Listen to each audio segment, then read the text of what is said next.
વિદ્યાર્થી મિત્રો, આપણે જોઈ રહ્યા છીએ ધોરણ 8 પ્રકરણ બીજું એકચલ સુરેખ સમીકરણ સ્વાધ્યાય 2.1 નો દાખલા નંબર 7.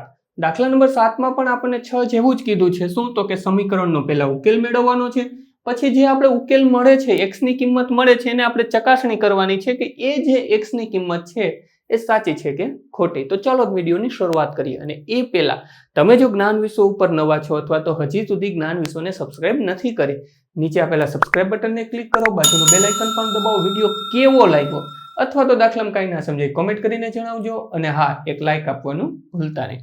હવે અહીંયા આપણને એવું કીધું છે 7મા દાખલામાં x બરાબર 4/5 કૌંસમાં x વત્તા 10. આપણને સીધું સમીકરણ તો છે નહીં, અપૂર્ણાંક વાળું અને કૌંસ વાળું છે. તો આપણે શું કરશું તો કે આ જે 4/5 હું x ને પણ આપીશ અને 10 ને પણ આપીશ, કારણ કે ગુણાકારના સંબંધમાં છે અને કૌંસની અંદર જેટલી પણ સંખ્યા છે એ બધાની સાથે એનો સંબંધ છે, તો બધાને આપણે આપી દઈએ. તો આ રીતે આપણે કંઈક લખી શકશું. તેથી x બરાબર 4/5 ગુણ્યા x, અહીં ગુણાકારની નિશાની કરો તો પણ ચાલે, વત્તા 4/5 ગુણ્યા 10. આ 4/5 મેં x ને પણ આપી દીધા અને 10 ને આપે, વત્તાની નિશાની એમની એમ રહેશે. હવે અહીંયા આપણે શું થશે તો કે 4 ગુણ્યા x, તો આપણે x બરાબર આ 4 ગુણ્યા x એટલે કે આ 4x થઈ જશે એના છેદમાં 5, વત્તાના વત્તા, અહીંયા છેદ ઉડે છે તો આપણે ઉડાડી દઈએ. 10 ના શું ભાગ પડે તો કે 5 ગુણ્યા 2, 5 દુને 10, 5 અને 5 કેન્સલ થઈ જાય. અહીંયા વધ્યા 2, અહીંયા વધ્યા 4, 4 ગુણ્યા 2 ગુણાકારનો સંબંધ છે, 4 ગુણ્યા 2 તો કે 4 દુને 8. હવે આપણે શું કરશું તો કે 4x ઓછા છેદમાં 5 છે એને બરાબરની આ બાજુ લઈ આવીએ, તો કંઈક આવું થશે કે x ઓછા 4x ના છેદમાં 5 વત્તા 8. હવે જો આ જે છે સરવાળાના સંબંધમાં હતા, બરાબરની આ બાજુ આવ્યા તો ઓછાના સંબંધમાં થઈ ગયું. પણ હવે અહીંયા આપણે એક નાનકડો પ્રોબ્લેમ એ છે કે x માંથી હું 4x ની સીધી બાદબાકી થઈ શકશે નહીં. શા માટે નહીં તો કે અહીંયા છેદ છે. ગુણાકાર હોત તો કોઈ પ્રશ્ન જ નહોતો, સીધા જો અહીંયા ગુણાકારનો સંબંધ છે તો સીધો છેદ ઉડાડી શક્યા હોત. પણ આ ગુણાકારના સંબંધમાં નથી, બાદબાકીના સંબંધમાં છે. સરવાળો અને બાદબાકી જ્યારે હોય અને અપૂર્ણાંક આવે ત્યારે આપણે લસા લેવો પડે. તો આનો લસા આપણે લેશું, અને લસા કેમ લેવો જો ના આવડતો હોય અથવા તો થોડો ઘણો પ્રોબ્લેમ આવતો હોય તો નીચે મને કોમેન્ટ કરીને જણાવજો, હું તમને ડાયરેક્ટ લિંક આપી દઈશ. ઘણા ટાઈમ પહેલા મેં લસા ગુસાનો એક વિડીયો બનાવ્યો છે, તો એ તમે જોશો તો તમને લસા અને ગુસા કઈ રીતે લેવો એ બહુ સરળતાથી આવડી જશે. અત્યારે હું આનો લસા ડાયરેક્ટ લખી દઉં છું કે આનો લસા કેટલો આવશે તો કે 5, તો કે x ના છેદમાં 5 ઓછા 4x ના છેદમાં 5. જો હવે બંનેના છેદ મેં સરખા કરી દીધા, અને ગણિતના એક નિયમ પ્રમાણે એમ ડાયરેક્ટ ગમે ને ગમે ઉમેરી શકાય નહીં.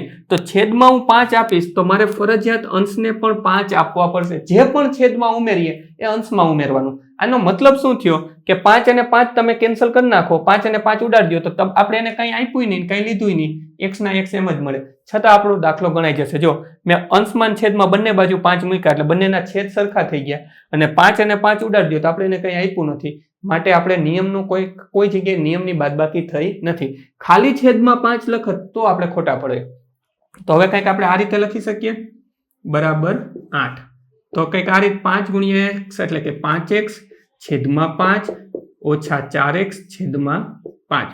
બંનેના છેદ સરખા થઈ ગયા તો આપણે આને સાથે આ રીતે લખી શકાય, તો કે 5x ઓછા 4x છેદમાં 5. જો સરવાળો અને બાદબાકી છે, છેદ સરખા છે તો આ રીતે લખી શકાય, પણ ગુણાકારના સંબંધમાં છેદ સીધા ઉડાડી જ દેવાના હોય, એમાં છેદ સરખા હોય તો આ રીતે બે ભેગા કરીને એકવાર લખી શકાય નહીં. બરાબર 8. 5 માંથી 4 જાય તો આપણને કંઈક આવું મળશે. 5 માંથી 4 જાય તો કે x એના છેદમાં 5 બરાબર 8. હવે આ જ આપણે તો x ની કિંમત ગોતવી છે, તો આપણે લખીએ x બરાબર 8 ગુણ્યા 5. શા માટે 8 ઓછા 5 કે 8 વત્તા 5 નો કર્યા? છેદમાં છે, છેદમાં છે મતલબ કે ગુણાકારના સંબંધમાં છે, અને ગુણાકારના સંબંધમાં છે તો નીચે છે તો ક્યાં જાય? ઉપર. સોરી, ભાગાકારના સંબંધમાં છે તો નીચે છે તો ક્યાં જાય? ઉપર. તો કે 8 પંચાને 40. તો આપણને x ની કિંમત મળી 40. આપણે એની ચકાસણી પણ કરી લઈએ, તો આપણે અહીં લખીએ ચકાસણી. ચકાસણીમાં આપણે શું કરતા હતા તો કે આપણે જે આપણું સમીકરણ છે એ લખી દેતા હતા. તો આપણે લખીએ x બરાબર 4/5 કૌંસમાં x વત્તા 10. હવે જ્યાં જ્યાં આપણને x આપ્યો છે ત્યાં આપણે 40 લખી દેશું તો કંઈક આપણને આવું મળશે 40 x ની જગ્યાએ મેં 40 લખી દીધા 4/5 અહીંયા x છે તો શું લખી દઈશ 40 વત્તા 10. તો આને આપણે આ રીતે લખી શકીએ 40 બરાબર આ 4/5 બેયને આપી દઉં ગુણાકારના સંબંધમાં છે કૌંસ છે એટલે ગુણાકારના સંબંધમાં છે 40 નહીં આપીશ ને 10 નહીં આપીશ તો કંઈક આવું થશે 4/5 ગુણ્યા 40 વત્તાના વત્તા 4/5 ગુણ્યા 10.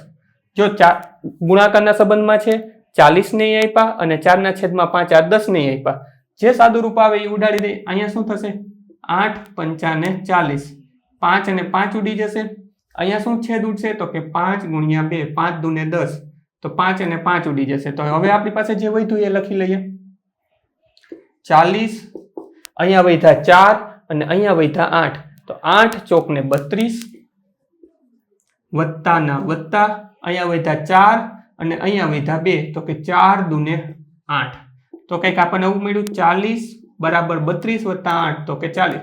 આપણો જવાબ આપણે જે x ની કિંમત 40 ગોઈતી હતી એ આપણી સાચી છે તો આપણે શું કરશું તો તેથી ડાબા બરાબર જવાબ આપણે જે કિંમત ગોઈતી એ આપણે એને ચકાસણી કરી તો આપણી સાચી નીકળી. વિડીયોને પોઝ કરી 7મો દાખલો તમારી નોંધપોથી ઉતારી લો ત્યાં પછી વિડીયો ચાલુ રહેવા દેજો. 7મા પછી 8મો દાખલો એક ફોટોની લિંક સ્વરૂપે થોડી જ વાર ચાલુ રહેવા દેજો. વિડીયો ડિસ્પ્લે ઉપર જ આવશે ટચ કરશો એટલે જોઈ શકાશે અને બધા જ સ્વાધ્યાયના દાખલાની લિંક નીચે પ્લેલિસ્ટની લિંક નીચે ડિસ્ક્રિપ્શનમાં આપી છે તો તમારે ગોતવામાં ત્યાંથી તકલીફ નહીં પડે.